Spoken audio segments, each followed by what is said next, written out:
You give too much attention, too much emotion, too much energy to people who would drain you dry if you let them. And the worst part? You call it kindness. You call it love. You call it loyalty. But let's be honest. Most of what you give isn't for them. It's for the version of yourself that's terrified of being unloved, unseen, unneeded. So you overextend. You overexplain. You overgive. You turn yourself into a lifeline for people who don't even want to swim. And then you wonder why you feel empty when the night gets quiet. Why you can't sleep even though your body is exhausted. Why you keep pouring into everyone else, but can't refill yourself. That's not peace. That's self-abandonment. The truth is harsh, but necessary. Not everyone deserves access to your energy. Not everyone should be invited into your sacred space, your mind, your time, your spirit. Some people come to drain, not to build. Some come to take warmth from your fire because they can't create their own. And the more you give, the colder you become. You were never meant to save everyone. You were meant to save yourself, and through your example, inspire others to rise. But you can't do that if you're running on fumes, bleeding energy through open wounds disguised as help. Let's call it what it is. Too many of us are addicted to being the rescuer. We chase the feeling of being needed. Because when we're needed, we feel significant. But there's a price for that significance. Your soul. You give so much that your own goals fade. Your purpose dissolves into the noise of everyone else's chaos. And what does that leave you with? A blurred identity, a drained mind, a spirit that feels heavy before the day even begins. You keep saying, "I'm just tired." But deep down, you're not tired of working. You're tired of pouring into the wrong people. Stop giving away your power. You must learn the art of energy preservation. That means saying no without guilt. That means walking away without announcing your exit. That means no longer explaining your worth to people who refuse to see it. You can't heal in the same places that poisoned your energy. And you can't rise if you keep kneeling to those who feed off your humility. This world will disguise dependency as loyalty. It will guilt you into thinking that cutting ties is cruelty. But there is nothing cruel about survival. The most powerful thing you'll ever do is learn to protect your frequency. Because the moment you guard your fire, you'll see how many people were only drawn to your warmth, not your well-being. It's not arrogance. It's wisdom.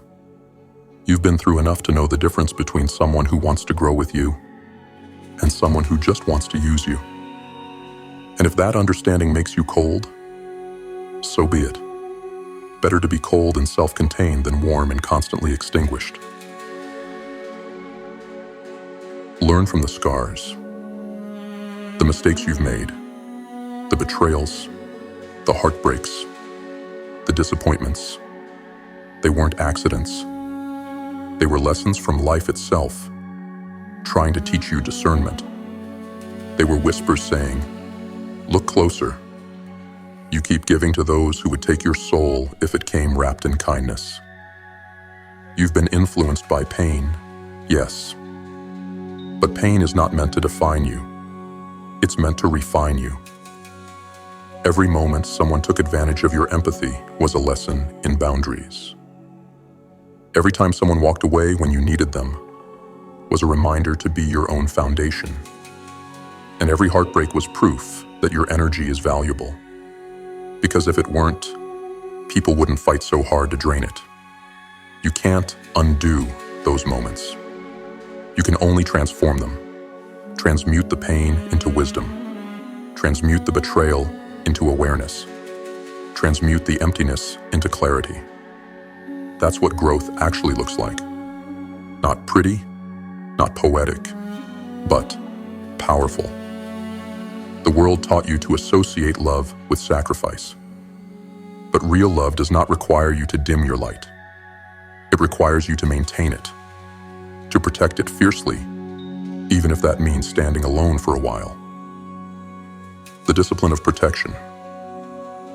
Protecting your energy is not about isolation. It's about intention. It's about choosing carefully who gets access to your mental space. You wouldn't hand a stranger your house keys, so why hand them the keys to your peace? Every conversation, every favor, every emotional exchange is a transaction of energy. And if you're not aware of that, you'll go broke in spirit long before you ever lose $1. Think of it like this. Your energy is a currency. And if you don't manage it wisely, you'll be bankrupt in motivation, bankrupt in focus, bankrupt in joy. So take inventory. Who leaves you drained after every conversation? Who takes and never gives? Who only reaches out when they need something? And who, when you succeed, grows silent? Cut the cords, not in anger, not in revenge, but in respect for yourself. You're not responsible for healing people who refuse to look at their own wounds. You're not responsible for dragging anyone toward growth. And you are certainly not responsible for sacrificing your peace for someone else's comfort. Shield your flame. There's a power that grows in you when you stop scattering your energy outward. When you focus it inward, into your craft, your health, your purpose, you become unstoppable. Your focus sharpens. Your confidence grows. And for the first time in a long time, you start to feel alive again. Because when your energy returns to you, it doesn't come back the same. It comes back refined, stronger, concentrated. You become someone who no longer seeks validation. You radiate it. You walk differently. You speak differently. You stop chasing, and the world starts to notice. But be warned, when you reclaim your energy, people will call you distant. They'll call you selfish. They'll say you've changed. And they're right. Because the version of you that overgave didn't survive the storm. The new version has boundaries made of iron and a heart that beats with purpose. You no longer need to be liked. You need to be aligned. So if they call you cold, let them. If they call you distant, let them. Because while they're busy misunderstanding your silence, you'll be mastering your energy. The final lesson. You can't pour life into others until you've secured your own. You can't build empires if you keep giving away the bricks. You can't walk into destiny if your energy is shackled to people who live in distraction. This is the era of conservation, of mastery, of selective energy. You owe the world your purpose, not your exhaustion. You owe your legacy your strength, not your depletion. And you owe yourself everything you've been giving away for free. So from this moment forward, protect your fire. Protect it like your future depends on it, because it does. Because in a world that feeds on distraction, deception, and demand, the one who guards their energy becomes untouchable. And one day, when they see your power, the power you built in silence, in solitude, in sacred self-preservation, they'll finally understand what it means to stand near your fire. But by then, you'll no longer need them to. You'll be the flame, the warmth, the light, unapologetically your own. Guard your fire, because not everyone deserves to stand in its glow. Step 1. Recognize where your energy is leaking. Before you can reclaim your power, you must face an uncomfortable truth. Your exhaustion is not random. It's the result of energetic leakage. You're bleeding energy into people, situations, and habits that do not serve you. And you've been doing it for so long that you've normalized the drain. Think about it. Every time you agree to something you didn't want to do, Every time you replay a past conversation in your head, trying to rewrite what you should have said. Every time you scroll through meaningless noise because silence feels too heavy. Every time you suppress your instincts to avoid confrontation. That's energy leaving your body. You may not see it, but your spirit feels it. We live in a world that preys on distraction. Every app, every conversation, every crisis pulls at your attention like hands grabbing your clothes in a burning room. And the more directions you're pulled in, the less of you remains intact. Eventually, you start existing in fragments. Part of you here, part of you there, all of you scattered. That's why your focus slips. That's why your creativity feels dull. That's why your patience evaporates. You're not broken, you're drained. To change that, you must start observing your life through the lens of energy. Who feeds you? Who drains you? What activities bring clarity and what leaves you feeling hollow? Audit everything. Treat your energy like a sacred currency, because it is. Every decision you make either invests in your power or spends it recklessly. Be honest about where your attention goes. Do you surround yourself with people who take more than they give? Do you allow guilt to dictate your time? Do you spend hours thinking about people who wouldn't give you 5 minutes in return? That's not love. That's not loyalty. That's addiction to emotional labor. Write down every person, habit, and responsibility in your life. Then beside each ask, does this give or take? Does this ground or drain? You'll find your answer staring back at you, painful and unfiltered. When you start seeing the leaks, you begin understanding the real cost of staying available to everyone and loyal to none of your own priorities, because each leak you ignore will expand. You'll find yourself irritable without knowing why. Sleep won't fix it. Vacations won't fix it. Therapy won't fix it. Not if you're still handing your power to everything outside of you. Recognizing the leaks requires courage, because you will have to admit that some of the people you love most are siphoning your peace. You will have to admit that you've been complicit, that you've been willingly surrendering your energy in the name of comfort, validation, or fear of being alone. But that confrontation with truth is the beginning of awakening. Once you see where your energy escapes, you can seal the cracks. You can say no without guilt. You can distance yourself without drama. You can begin to reclaim your mind, piece by piece. When you learn to conserve energy, you learn to amplify power. You start waking up with focus again. Your thoughts sharpen.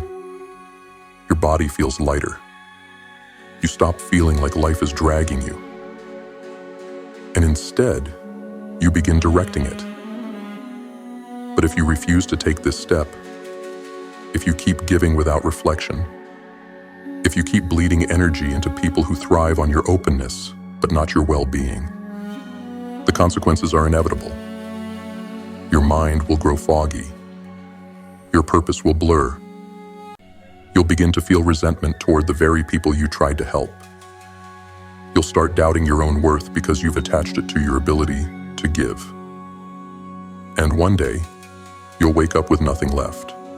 No fire, no drive, no light. Wondering how you became a background character in your own life. That's the cost of ignoring your energy leaks.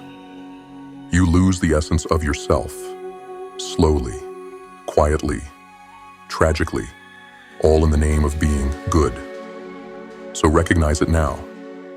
Don't wait until the burnout consumes what's left of your potential. Your energy is your lifeline. Protect it. Because if you don't, the world will. And it will take until there's nothing left to steal. Step 2. Relearn the meaning of compassion. You were taught that compassion means giving endlessly, that That being a good person means saying yes, even when your soul screams no. That love means sacrifice, even when the sacrifice is your own peace.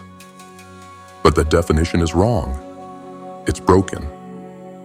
It was created by people who benefited from your softness and mistook your empathy for obedience.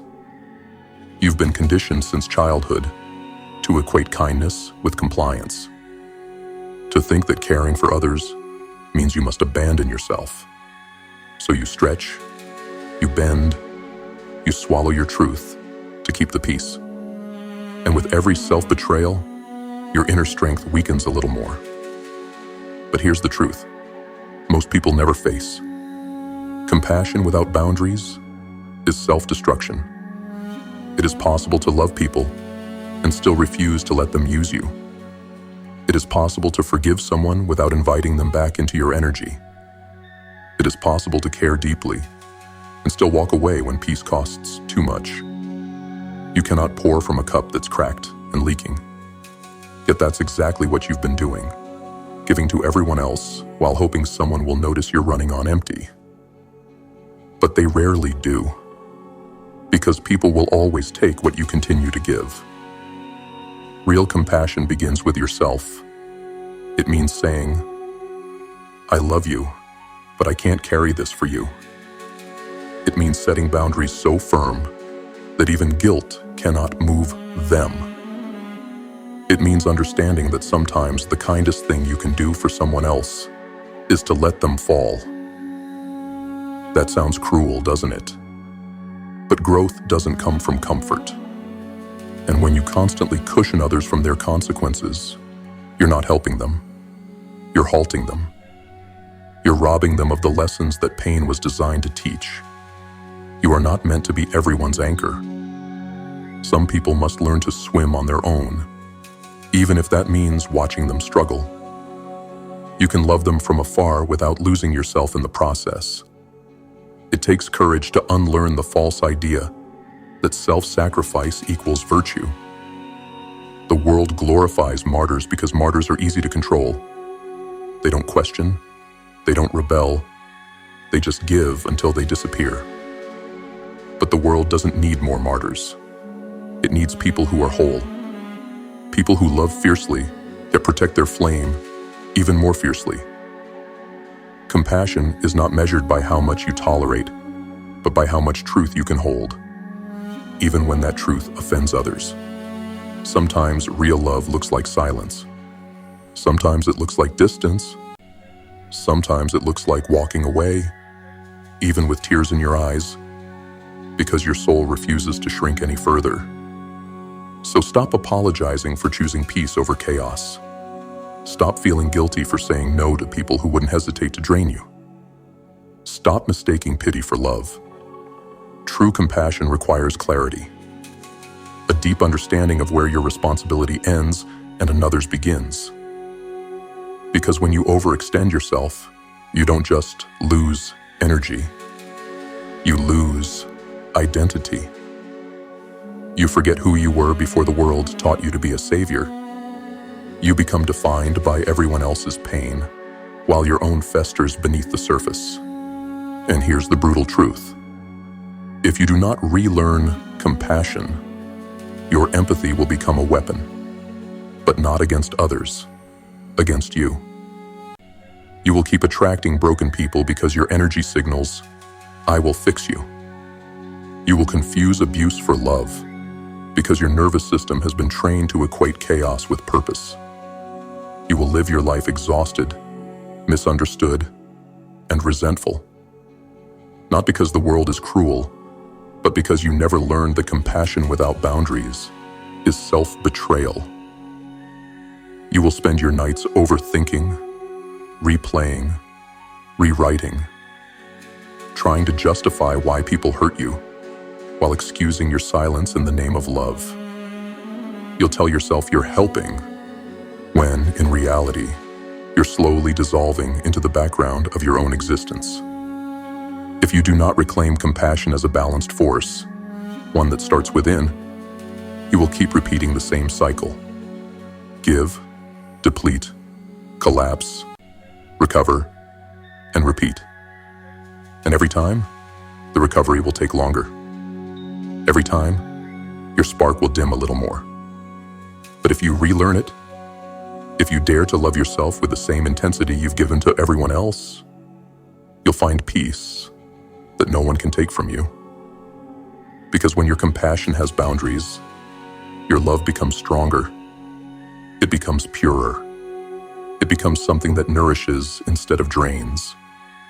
And only then will you realize that real compassion was never about saving others.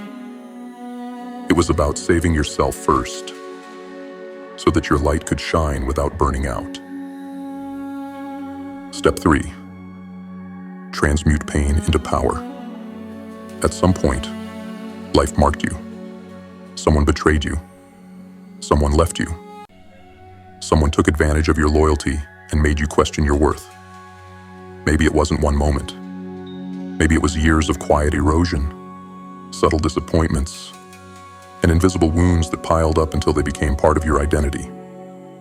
Pain changes people, but how it changes you depends entirely on what you do with it. Most people never learn to face their pain. They bury it under productivity, alcohol, distractions, relationships, anything to keep from hearing the echoes of their own thoughts. They think they've moved on, but what they've really done is suppress the lesson. And suppressed pain doesn't disappear. It transforms into patterns, into self-sabotage, into distrust, into the quiet voice that whispers, "Don't try again. You'll just get hurt." But pain, when faced with awareness, becomes alchemy. It becomes fuel. It becomes wisdom carved through suffering. And that is the difference between those who evolve and those who repeat. Every scar has something to teach you if you stop resenting it long enough to listen. Ask yourself, what did this experience reveal about me? Did I ignore red flags because I wanted to believe in potential? Did I keep giving chances because I feared being alone? Did I sacrifice self-respect for connection, peace for acceptance, silence for belonging? Your pain was a mirror. It showed you the parts of yourself that still needed strengthening, the wounds that you tried to hide under kindness and smiles. Those moments of heartbreak and betrayal were life's way of saying, wake up. Protect your energy. Don't mistake love for dependency or loyalty for self-neglect. Transmutation begins with understanding. You can't just get over what hurt you.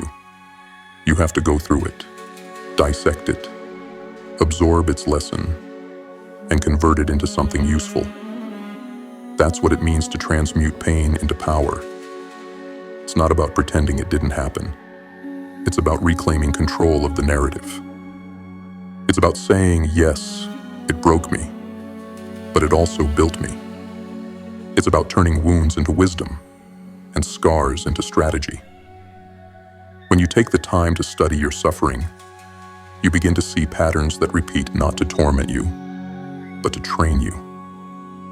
Each disappointment becomes a checkpoint. Each failure becomes a teacher.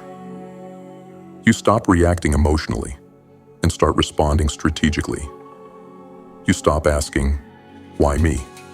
And start asking, what is this trying to prepare me for? You see, the moment you change the question, you change the trajectory. Pain ceases to be punishment and becomes preparation. You realize that the world isn't testing you. It's tempering you, molding you into something unbreakable. But transmutation requires ownership. You can't play the victim and the victor at the same time. You have to stop blaming others for your pain and start holding yourself accountable for what you allowed, ignored, or justified. That's not self-blame. That's self-liberation. Because when you claim responsibility for your pain, you also claim the authority to change it. Every wound that once made you question your worth can now remind you of your strength. Every heartbreak that once made you fear love can now teach you to love wisely. Every failure that once embarrassed you can now forge resilience that no success can teach. This is the process of alchemy, transforming your darkest experiences into your greatest assets. And make no mistake, this transformation is not poetic. It's gritty, it's lonely, it's raw, but it's real. When you finally stop running from your pain and start facing it, something extraordinary happens. Your pain loses its control over you. The memories don't vanish, but they stop defining you. The bitterness fades. The fear dissolves. The weight lifts. You stop reacting to life and start directing it. You no longer fear endings because you've already survived worse. You no longer chase validation because you've seen what it costs to seek it. You become calm in chaos, detached in deceit, and unshakable under pressure. That's the mark of someone who's done the inner work, who's turned pain into power. But if you refuse this transformation, if you keep avoiding your wounds, numbing them, or pretending they don't exist, they will continue to own you. You'll carry them like invisible chains into every friendship, relationship, and opportunity. You'll misinterpret safety as boredom, love as weakness, peace as loneliness. Unhealed pain will rewrite your perception of reality. It will whisper that everyone's out to hurt you, that you're destined to fail, that your dreams aren't worth the risk. It will sabotage your success before it begins. You'll repeat the same relationships with different faces.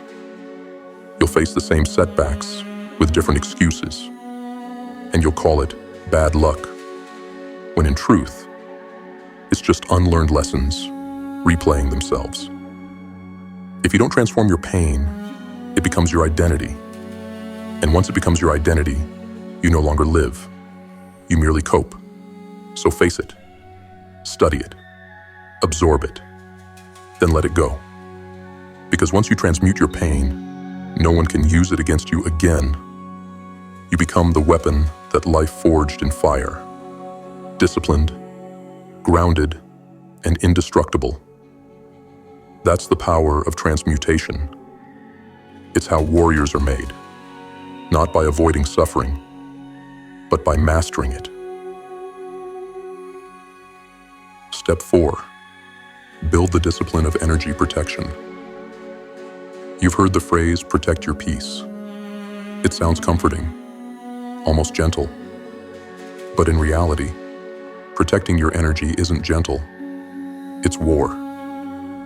It's a daily battle between the part of you that wants to please and the part of you that wants to live.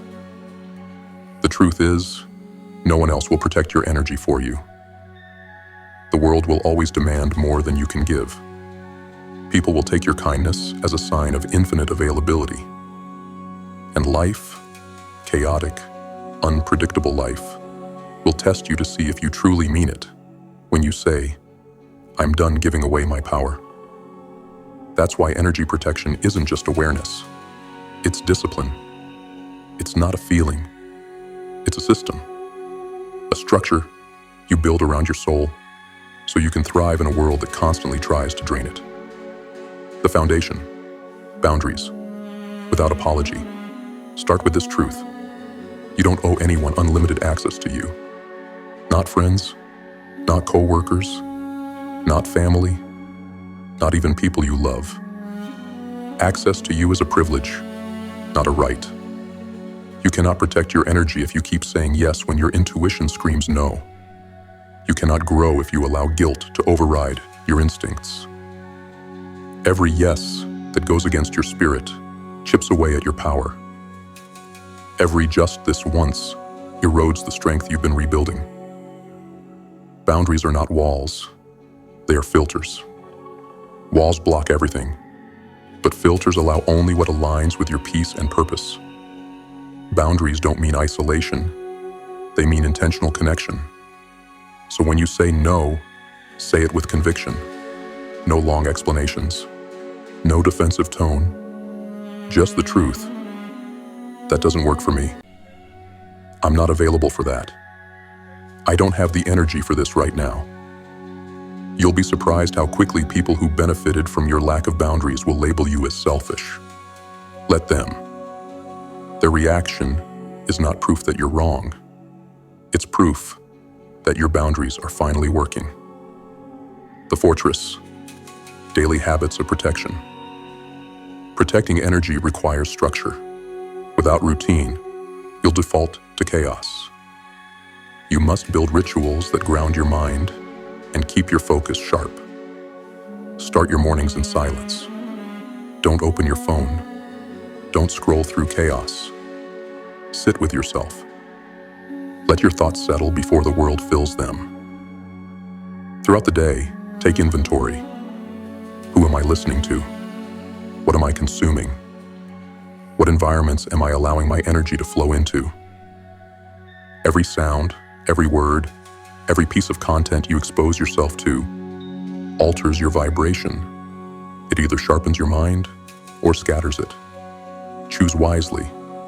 And when you feel your energy dipping, stop, withdraw, reset, take a walk, breathe. Do not explain your absence to anyone who hasn't earned the right to understand it. Your silence is not avoidance. It's maintenance. Protecting your energy is about mastering withdrawal before you collapse. It's learning to recharge before you hit zero.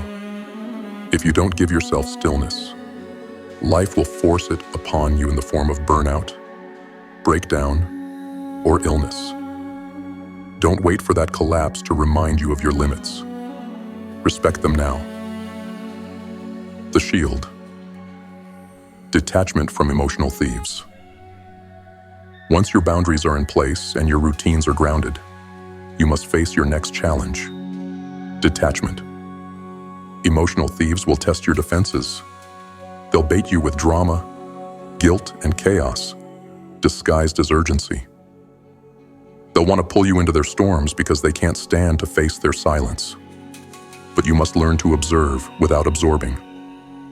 Not every argument deserves your response. Not every crisis is yours to fix. Not every opinion requires your defense. Detachment doesn't mean apathy. It means you've learned the difference between compassion and entanglement. You can still care, but you do so from a distance. You don't jump into the fire every time someone screams, "Help," because you've learned that some people don't want to be rescued. They want to stay in the flames and have company while they burn. Let them. It's not your responsibility to save anyone who refuses to save themselves. The armor. Self-respect above approval. There will be moments when this new discipline feels lonely, when saying no isolates you, when detachment feels like loss, when silence feels heavy. That's the price of transformation. You lose the world's approval to gain your soul's respect. You'll be tempted to break your own rules just to feel connected again. You'll want to overextend just this once because it's easier than holding the line. But every time you betray your own boundary, you reinforce the same old message to your subconscious. My energy doesn't matter. Stop doing that. You've suffered enough for the comfort of others. Now it's time to suffer a little for your own evolution. Because protecting your energy isn't comfortable. It's lonely, misunderstood, and sometimes brutal. But that's what separates those who rise from those who remain exhausted. If you don't build this discipline, you will stay in cycles of depletion. You'll wake up tired no matter how much you sleep. You'll start resenting the people you love because you gave them more than you could afford. Your creativity will fade. Your body will ache. Your patience will vanish. You'll begin to feel trapped, not because life is cruel, but because you've handed everyone else the keys to your peace. Without discipline, boundaries collapse. Without boundaries, Energy leaks. And when your energy leaks long enough, your spirit begins to die quietly. Not all at once, but piece by piece, until there's nothing left but a shell pretending to be fine. That's the fate of the undisciplined. Burnout disguised as generosity, resentment disguised as love, silence disguised as peace. But if you build this discipline, if you truly learn to protect your energy like a warrior guarding sacred ground, you'll find freedom most people never experience. You'll stop reacting and start creating. You'll move through chaos with calm precision. You'll speak less, but command more presence. Because true power is quiet. And quiet power comes from a disciplined mind that knows exactly where its energy belongs and where it doesn't. Protect your energy like your life depends on it, because it does. Step 5. Reclaim and redirect your energy toward purpose. When you finally stop bleeding energy into chaos, people and distractions, a strange thing happens. You begin to feel something that most people never experience in their entire lives. Clarity. It's unsettling at first. The silence feels heavy. The noise that once surrounded you, the constant texts, the obligations, the conversations that led nowhere, it's gone.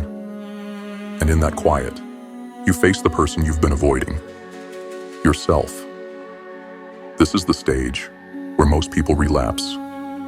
They mistake emptiness for loneliness, solitude for sadness. But that's not what this is. What you're feeling is space. The kind of space required to rebuild, to redirect, to begin living with intention instead of reaction. Now that your energy is yours again, you must decide what to do with it. Because energy without direction becomes chaos all over again. And if you don't choose a purpose, someone else will assign you one. The awakening, realizing you were never meant to just survive. For too long, you've been living in survival mode, operating from stress, obligation, and emotional fatigue. You've mistaken constant motion for progress. But surviving and living are not the same thing. Survival is reactive. Purpose is intentional. Survival keeps you alive. Purpose makes you come alive. Reclaiming your energy means realizing that all the power you were giving away to people, to distractions, to temporary escapes was meant to be channeled into something far greater. You've already proven you can endure pain.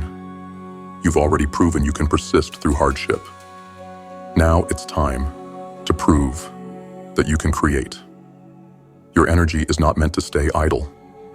It's a force, one that, when focused, can reshape your life entirely. Ask yourself, what truly ignites me? What would I build if no one doubted me? Not even myself. What truth have I been silencing to fit into the expectations of others? That's where your purpose begins. Not in comfort, not in validation, but in raw honesty. The redirection. Turn energy into creation. Purpose is not a destination. It's a discipline. It's the daily redirection of your energy towards something that expands you instead of depletes you. When your energy was scattered, you were constantly reacting to texts, to stress, to opinions. Now you take that same power and focus it. Every moment you would have spent overthinking, you create. Every ounce of emotion that once went into saving others, you pour into building yourself. Take the empathy that once drowned you and let it fuel your mission. Take the pain that once paralyzed you and let it sharpen your edge. Every lesson you've learned becomes material, raw fuel for creation, business, art, mastery, self-reinvention. Reclaiming energy is not about isolation. It's about recalibration. It's about becoming deliberate in what you build, who you help, and what you allow into your field of focus. Because when your purpose is strong enough, distractions lose their grip. When you wake up knowing what you're building, the opinions of others stop mattering. The pull of old habits weakens. The noise of the world fades into background static. You become dangerous, not because you're ruthless, but because you're focused. The integration. Align purpose with power. Purpose without structure collapses into fantasy. You must ground it in consistent action. Set standards, not just goals. Structure your time around what actually feeds your evolution. Make discipline your ritual. Not punishment, but devotion. Every time you choose progress over comfort, you're redirecting energy toward your highest self. Every time you create instead of consume, you reinforce the reality that you are no longer controlled by external forces. You are now the source. But alignment requires patience. You'll still face setbacks, doubt, and distraction. The difference now is you'll face them with awareness. You'll recognize them for what they are. Tests to see if your focus is real or temporary. The universe always asks one question before it grants you power. Can you handle it? And the answer depends entirely on whether your energy remains directed when everything around you tries to pull you off course. This is why your rituals matter. Meditation, movement, silence, reflection. These are not luxuries. They are maintenance. Without them, your energy will scatter again, and purpose will fade into background noise. The transcendence, becoming the source.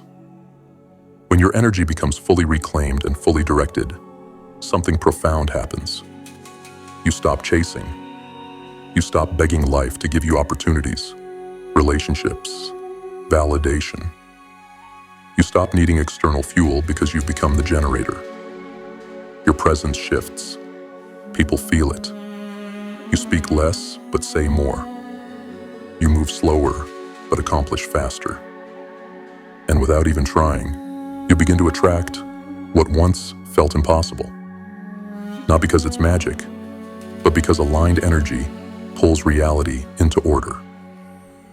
You stop forcing outcomes and start magnetizing them. That's what happens when your energy, purpose, and discipline converge. You become a living frequency of alignment.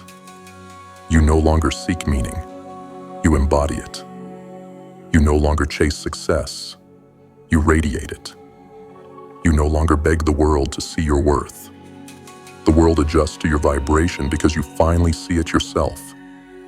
That is the final phase of reclaiming energy. Sovereignty. You no longer depend on external approval, validation, or direction. You have become your own axis, the center of your creation. If you don't take this step, if you stop before this step, if you reclaim your energy but never redirect it, you will stagnate. You'll drift in circles, mistaking rest for purpose, silence for progress. You'll protect your energy so fiercely that it begins to rot from lack of movement. Because protection without direction leads to paralysis, and a stagnant soul is just as lost as a drained one. Without purpose, your energy turns inward. It becomes anxiety, boredom, frustration. You'll feel a restless ache, a quiet knowing that you're capable of more but unwilling to act. You'll watch others rise, and envy will whisper that life is unfair, when in truth, you simply refused to aim the fire you worked so hard to protect. The final tragedy isn't losing energy, it's wasting it. Because life will always test whether you're using your energy or hoarding it. So build something with it. Create, teach, train, lead, heal, build, transform. Let your energy feed something worthy of your struggle. Because if you don't direct your power, it will find ways to destroy you. But if you do, if you aim it with clarity, intention, and discipline, it will build an empire out of everything that once tried to break you. That is the ultimate redemption. To take what drained you, reclaim it, and use it to fuel your destiny. That's what it means to reclaim and redirect your energy toward purpose. That's what it means to rise. You were never meant to live small. You were never meant to give until there's nothing left of you but fatigue and fragments of the person you could have been. You were meant to rise, to stand firm in your own power, to protect your inner flame from those who would smother it, and to direct that fire towards something that matters. Every lesson up to this point has led you here. You've learned that awareness is the beginning, that you must recognize where your energy is leaking, because ignorance is how your power is stolen. The people, habits, and distractions that drain you are not coincidences. They are tests. And until you identify them, you will remain enslaved by them. You've learned that compassion must evolve, that you must relearn its meaning. Love without boundaries is not love. It's self-erasure. You can't heal the world by bleeding for it. You can't save people who refuse to save themselves. The moment you start prioritizing your own well-being, your compassion becomes clean, no longer contaminated by guilt, desperation, or obligation. You've learned that pain isn't punishment. It's preparation. When you choose to transmute pain into power, every wound becomes a source of strength. Every betrayal becomes wisdom. Every loss becomes direction. The world didn't break you. It forged you. It turned you into something that can endure heat and pressure, something that does not shatter when tested. You've learned that power is fragile without control. So you began to build the discipline of energy protection, to guard your peace not with words, but with action. You stopped explaining yourself. You started saying no and meaning it. You withdrew from chaos and found power in silence. That is where real strength lives, not in endless fighting, but in strategic restraint. And finally, you've learned that energy, without direction, is wasted potential. That the true purpose of protecting your fire is not to hide it, but to redirect it toward creation. To use the same passion that once fueled chaos and pour it into building something unstoppable. Your purpose, your mission, your evolution.